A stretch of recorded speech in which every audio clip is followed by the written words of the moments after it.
السلام علیکم ناظرین، welcome to world heritage official. جی تو ناظرین، آج ہم بات کریں گے مسلمانوں کے قبلہ اول مسجد اقصیٰ کے بارے میں۔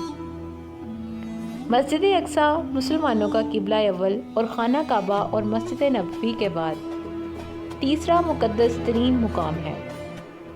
مسجد اقصیٰ حقیقت میں مسلمانوں کی میراث ہے، جو تاریخی اور مذہبی حقائق سے ثابت ہے، مگر یہ جس جگہ پر تعمیر کی گئی، یہود کے موقف کے بعد اس جگہ پر پہلے سلیمانی ہیکل تھی۔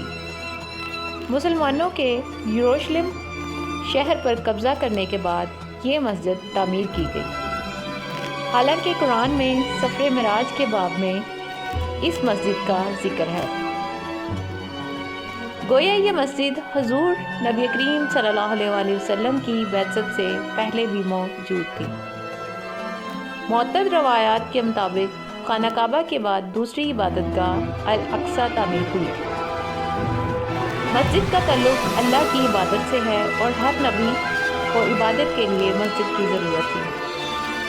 یہاں تک درست ہے کہ موجودہ دور میں اس مسجد کی معروف نسبت حضرت سلیمان علیہ السلام کے ساتھ ہے، حتیٰ کہ ایک روایت کے مطابق اس مسجد کو حضرت سلیمان علیہ السلام نے جنات سے تعمیر کروایا، لیکن اسے ہیکل سلیمانی قرار دینا تاریخی اعتبار سے غلط ہے۔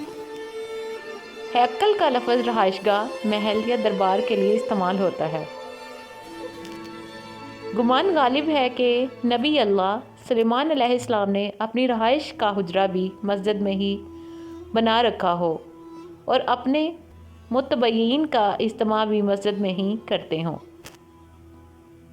اس لحاظ سے اس مسجد کو ہیکل سلیمانی یعنی سلیمان علیہ السلام کا محل یا دربار کے نام سے منسوب کر دیا گیا ہو۔ حالانکہ یہ مسجد فی الواقع زمین پر دوسری تعمیر ہونے والی مسجد ہے۔ مقامی مسلمان اسے المسجد الاقصیٰ یا حرم قدسی شریف کہتے ہیں۔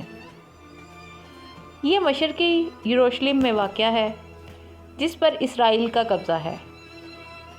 یہ یروشلم کی سب سے بڑی مسجد ہے، جس میں 5000 نمازیوں کی گنجائش ہے، جبکہ مسجد کے صحن میں بھی ہزاروں افراد نماز ادا کر سکتے ہیں۔ سن 2000 میں الاقصیٰ انتفاضہ کے آغاز کے بعد سے یہاں غیر مسلموں کا داخلہ ممنوع ہے۔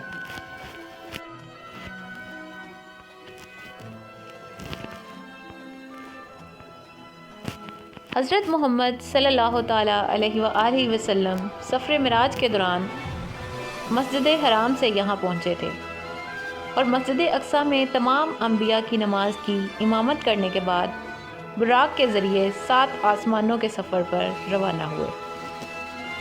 قرآن مجید کی سورہ اسرائیل میں اللہ تعالیٰ نے اس مسجد کا ذکر ان الفاظ میں کیا ہے: پاک ہے وہ ذات جو اپنے بندے کو رات ہی رات میں مسجد حرام سے مسجد اقصیٰ لے گئی۔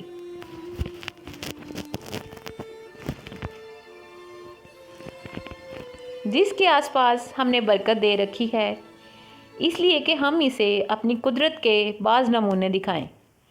یقیناً اللہ تعالیٰ ہی خوب سننے والا اور دیکھنے والا ہے۔ احادیث کے مطابق دنیا میں صرف 3 مسجدوں کی جانب سفر کرنا باعث برکت ہے، جن میں مسجد حرام، مسجد اقصیٰ اور مسجد نبوی شامل ہیں۔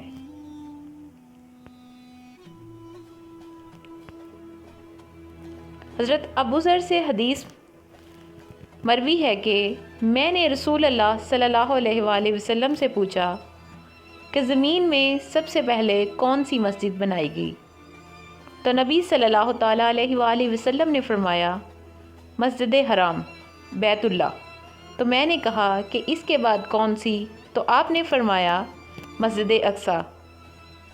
میں نے سوال کیا کہ ان دونوں کے درمیان کتنا فاصلہ ہے؟ تو نبی کریم صلی اللہ علیہ وآلہ وسلم نے فرمایا، 40 سال۔ پھر جہاں بھی تم نماز کا وقت آ جائے تم نماز پڑھ لو، کیونکہ اسی میں فضیلت ہے۔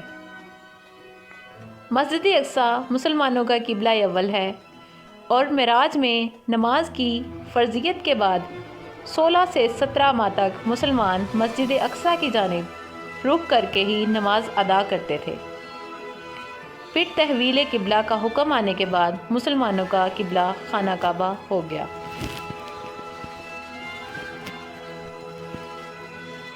جب حضرت عمر فاروق کے دور میں مسلمانوں نے بیت المقدس فتح کیا تو حضرت عمر نے شہر سے روانگی کے وقت صخرہ اور براق باندھنے کی جگہ کے قریب مسجد تعمیر کرنے کا حکم دیا، جہاں انہوں نے اپنے ہمراہیوں سمیت نماز ادا کی۔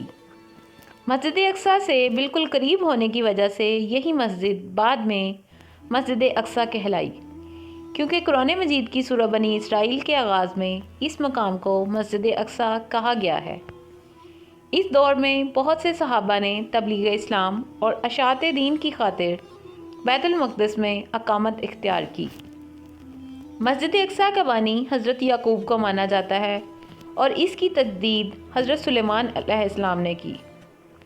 بعد میں خلیفہ عبد المالک بن مروان نے مسجد اقصیٰ کی تعمیر شروع کرائی اور خلیفہ ولید بن عبد المالک نے اس کی تعمیر مکمل کی اور اس کی تزئین و آرائش کی۔ عباسی خلیفہ ابو جعفر منصور نے بھی اسی مسجد کی مرمت کرائی۔ پہلی صلیبی جنگ کے بعد جب عیسائیوں کا بیت المقدس پر قبضہ ہو گیا تو انہوں نے مسجد اقصیٰ میں بہت رد و بدل کیا۔ انہوں نے مسجد میں رہنے کے لیے کئی کمرے بنا لیے اور اس کا نام معبد سلیمان رکھا، نیز متعدد اور دیگر عمارتوں کا اضافہ کیا جو بطور جائے ضرورت اور اناج کی کوٹھیوں کی استعمال ہوتی تھی۔ انہوں نے مسجد کے اندر اور مسجد کے ساتھ ساتھ گرجا بھی بنا لیا۔ سلطان صلاح الدین ایوبی نے 1187 عیسوی میں فتح بیت المقدس کے بعد مسجد اقصیٰ کو عیسائیوں کے تمام نشانات سے پاک کیا اور محراب اور مسجد کو دوبارہ تعمیر کیا۔ مسجد اقصیٰ کے نام کا اطلاق پورے حرم قدسی پر ہوتا تھا، جس میں سب عمارتیں، جن میں اہم ترین قبۃ الصخرہ ہے جو اسلامی طرز تعمیر کے شاندار نمونوں میں شامل ہے۔ تاہم آج کل یہ نام حرم کے جنوبی جانب والی بڑی مسجد کے بارے میں کہا جاتا ہے۔ وہ مسجد جو نماز کی جگہ ہے وہ قبۃ الصخرہ نہیں، لیکن آج کل قبہ کی تصویریں پھیلنے کی بنا پر اکثر مسلمان اسے ہی مسجد اقصیٰ خیال کرتے ہیں، حالانکہ فی الواقع ایسی کوئی بات نہیں۔ مسجد تو بڑے صحن کے جنوبی حصے اور قبہ صحن کے وسط میں ایک اونچی جگہ پر واقع ہے۔